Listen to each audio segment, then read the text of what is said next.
kabar? Semoga kalian baik-baik aja di tengah musibah pandemi COVID-19 ini. Aku harap semua teman-teman yang ada di rumah tetap baik-baik saja dan tetap semangat untuk menjalani hari-hari ini. Nah teman-teman, beberapa bulan yang lalu kan aku ada bahas tentang milia. Jadi ternyata banyak banget teman-teman di luar sana yang juga punya masalah milia sama dengan aku. Nah, kali ini aku juga akan membahas tentang satu penyakit yang dinamakan dengan eksem atau disebut dengan eksema. Nah, aku membahas ini karena apa? Karena kebetulan aku pun aku tuh penyakit eksem ini udah hampir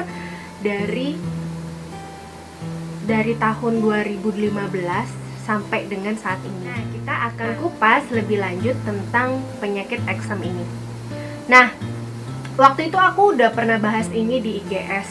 Jadi sekitar ada 56% dari teman-teman semua yang masih belum tahu tentang namanya eksem. Nah, eksem atau eksema ini biasanya itu memang anak kecil yang kena, tapi tidak menutup kemungkinan kalau orang dewasa juga terkena dengan penyakit ini. Penyakit ini semacam hampir mirip dengan alergi, tapi kalau hampir mirip dengan alergi lah. Dan ini penyakit ini menurut dari informasi yang aku dapat dan aku searching, aku juga tanya dengan dokter aku bahwa kalau penyakit ini itu tidak akan pernah hilang gitu. Jadi penyakit ini akan kita bawa seumur hidup. Nah, waktu itu aku juga disuruh tes beberapa tes dan ternyata eksema aku itu terkait dengan panas. Jadi aku tidak bisa kena panas.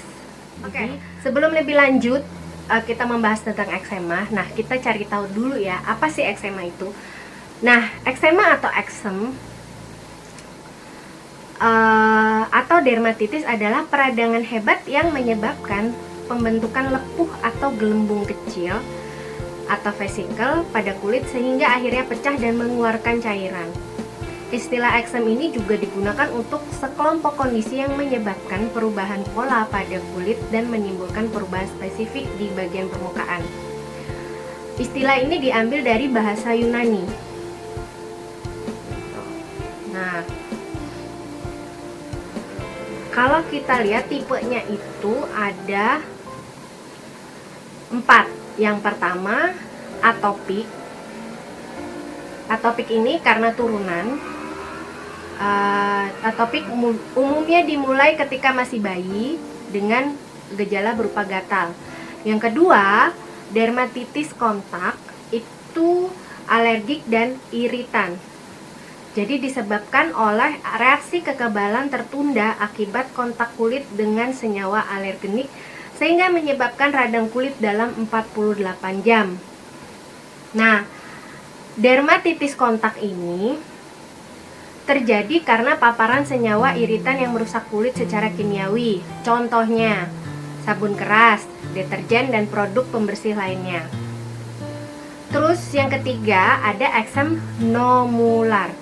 Nah, ini adalah beberapa plak eksem yang biasanya berhubungan dengan kulit kering dan terjadi di bagian luar dari kaki.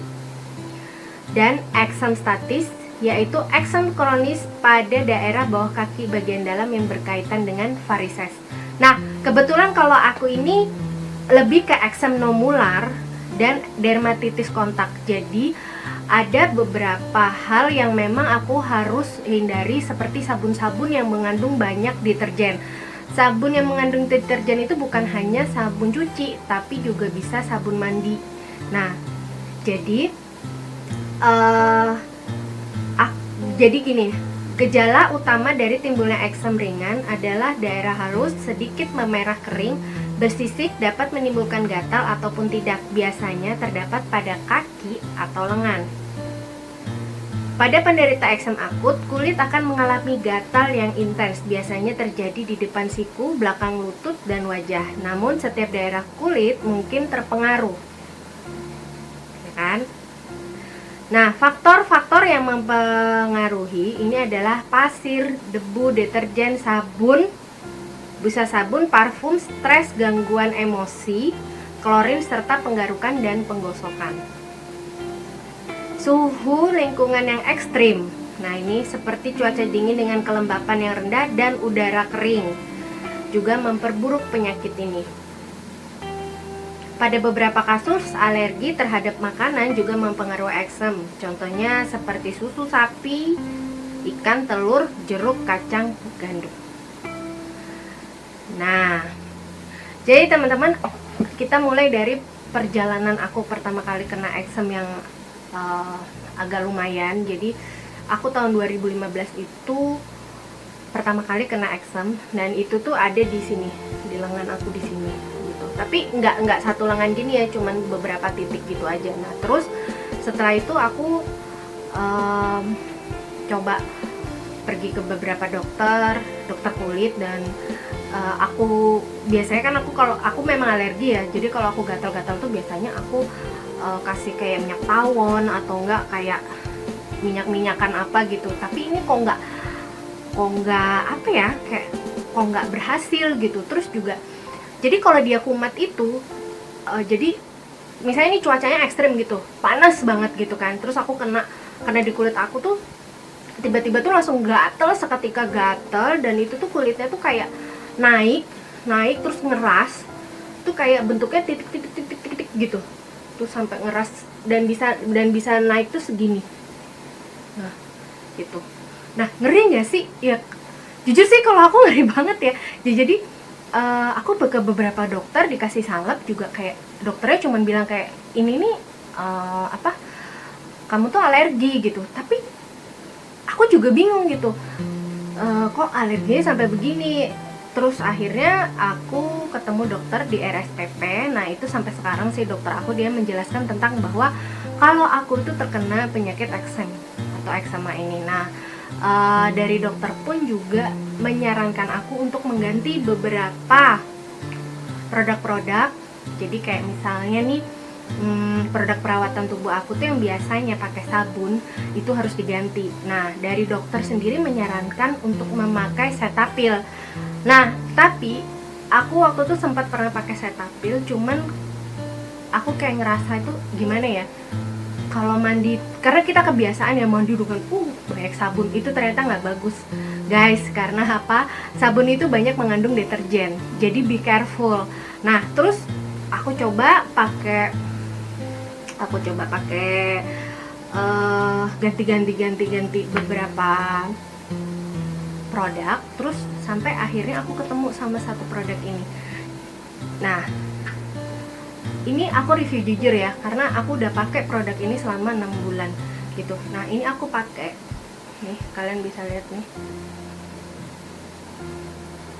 Nih, ini adalah Love Beauty and Planet. Love Beauty and Planet ini di sini adalah dia vegan. Nah, aku mengganti sabun aku menjadi ini.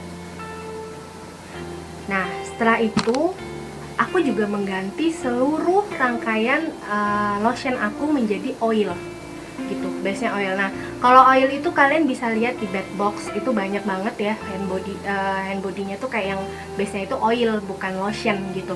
Terus juga aku tidak lupa untuk selalu membawa salep dari dokter. Jadi ketika kalau misalnya dia itu kumat, nah aku langsung pakai salepnya itu. Nah, tapi teman-teman, aku bisa ngomong di sini karena aku udah menjalani ini selama 6 bulan. Aku mengganti semua rangkaian-rangkaian itu, dan selama 6 bulan ini alhamdulillah eksem aku tuh nggak terlalu sering datang gitu. Jadi kayak misalnya seminggu tuh aku bisa 2-3 kali tuh gatal-gatal. Kali ini tuh ya mungkin 2 bulan sekali, atau enggak sebulan sekali lah, paling cepet itu sebulan sekali atau enggak 2 bulan sekali gitu. Nah, itu pun juga karena cuaca. Kalau cuaca kan kita udah nggak bisa ngomong apa-apa lagi ya. Tapi gila deh, maksudnya dengan mengganti dengan produk-produk ini yang lebih vegan dan lebih yang tidak terlalu banyak deterjen. Jadi itu tuh bisa merubah kulit kamu gitu, yang apalagi yang tipe kulitnya kayak aku yang suka alergian ini, ini siapa tahu bisa berguna buat kalian semua. Teman, sekian sharing tentang eksem atau eksema. Semoga bermanfaat buat kalian semua penjuang eksem di sana. Jangan lupa untuk like, subscribe, dan jangan lupa untuk komen di bawah ini. Aku mau bahas tentang apa lagi, mau review barang apa lagi, atau mau battle produk apa lagi. Sampai jumpa di next review selanjutnya. Dadah!